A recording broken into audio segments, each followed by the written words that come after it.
Hello mga kaibigan, welcome back ulit sa aking YouTube channel, Junior Stamper. So yun guys, meron naman tayong panibagong mission, no?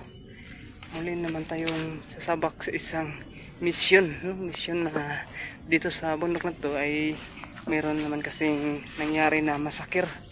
So isang pamilya namin nasakir guys dyan sa kabilang barangay.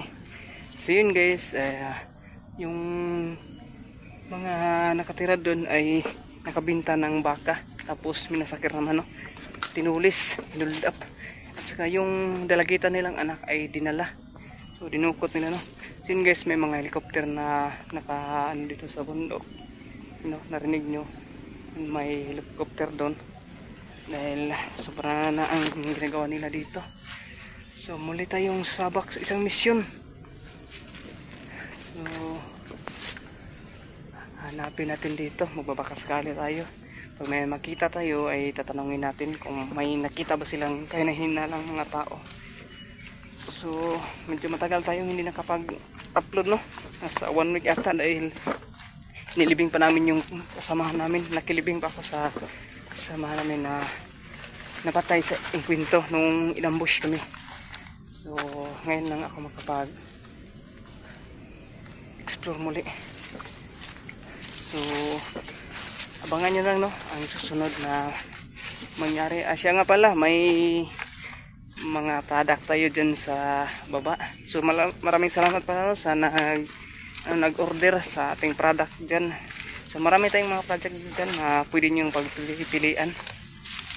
So sana ay magustuhan nyo ang mga product natin.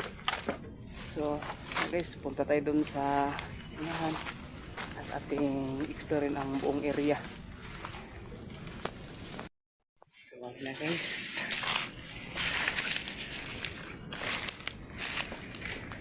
so itong daan na to ay atin ang susundan. Baka sakali tayo na makuha tayong impormasyon kung saan dinala yung dalagita. Sana buhay pa yung dalagita na bata, no? Doon sa kabilang barangay ay doon nangyari, doon sa bundok na naman, bundok ng kabilang barangay. Doon hinold up yung isang pamilya, no? Tapos minasakir yung nakatira doon at dinala pa nila yung bata na dalagita. Ano kayang pakay nila doon sa bata? So yung narating natin dito ay puro kawayanan lang. Sige, nagiging kami puro kawayan. Tapos madamo na saan ka tayo kailan dito. Sunta tayo dito. So may kasama tayong aso para alert tayo.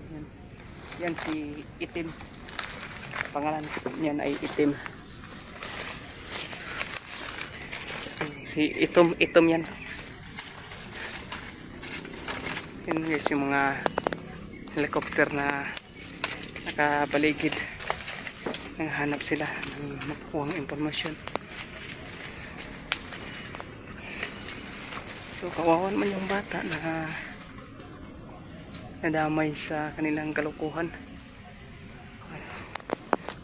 Shout out pala sa ating mga bagong subscriber at shout out din sa ating mga bakers dyan.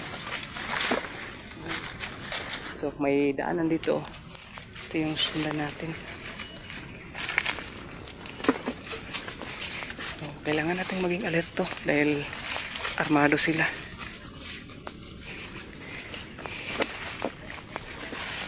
Kaya nga pala, yung last upload ko ay yung nakita ko doon sa isang kuiba.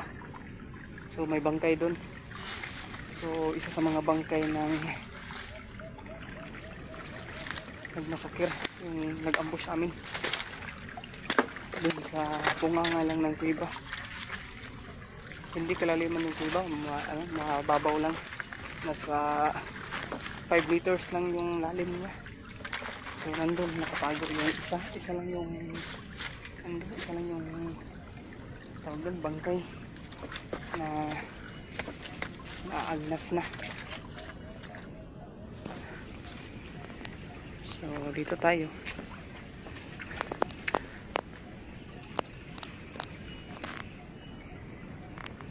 yun guys, kailangan natin maging maingat. Hindi na tayo magsasalita, baka may makarinig sa atin.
Hindi, sinama natin yan si Itom para mas madali tayo maka-alarma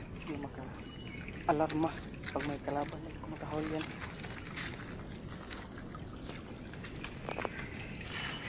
Siya din yung nakakita ng bangkay.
Guys, may nakita ako isang maliit na kubo. Yan guys,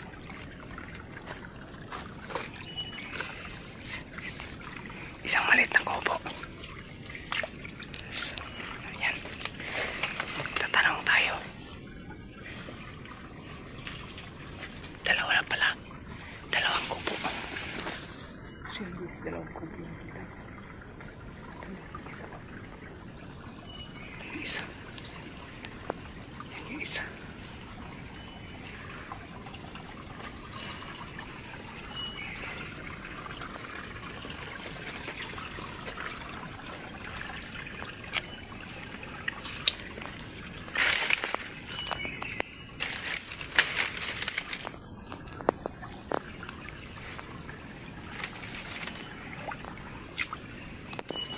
So guys, magmamasid muna tayo. Magmamasid muna tayo, baka may samang mangyari sa atin.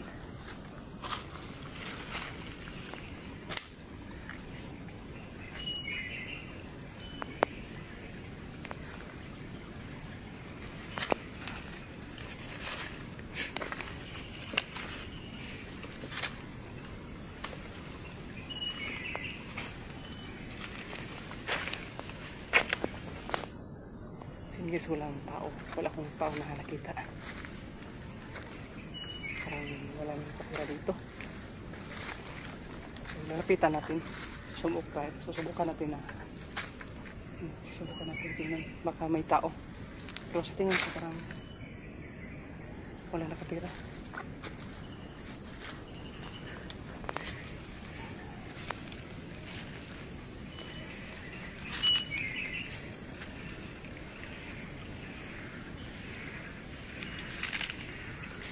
Ayo. Ayo.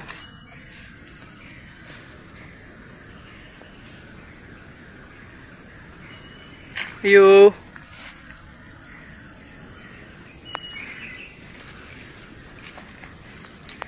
Ayo.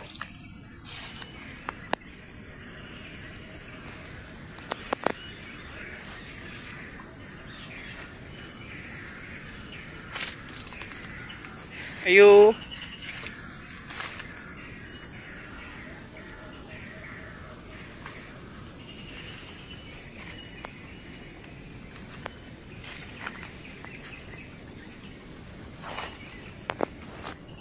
Ayo.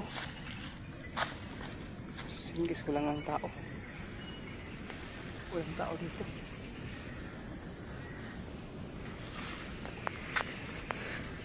Ito po.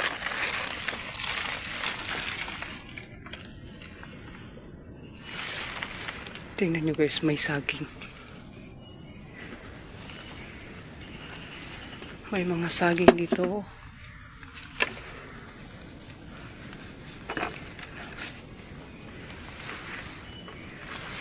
Parang ano kayong nangyari dito guys? Ibang puto po dito. Ibang puto po dito. Ayo.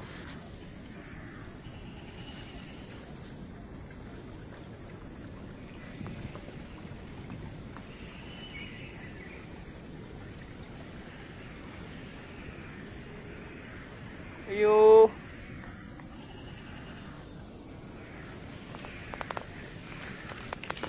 Guys, may chinilas. Ang pinagtataka ko, may chinilas. At saka mayroong saging. So ano kaya ibig sabihin nito guys? Hindi kayo minasakit din ito?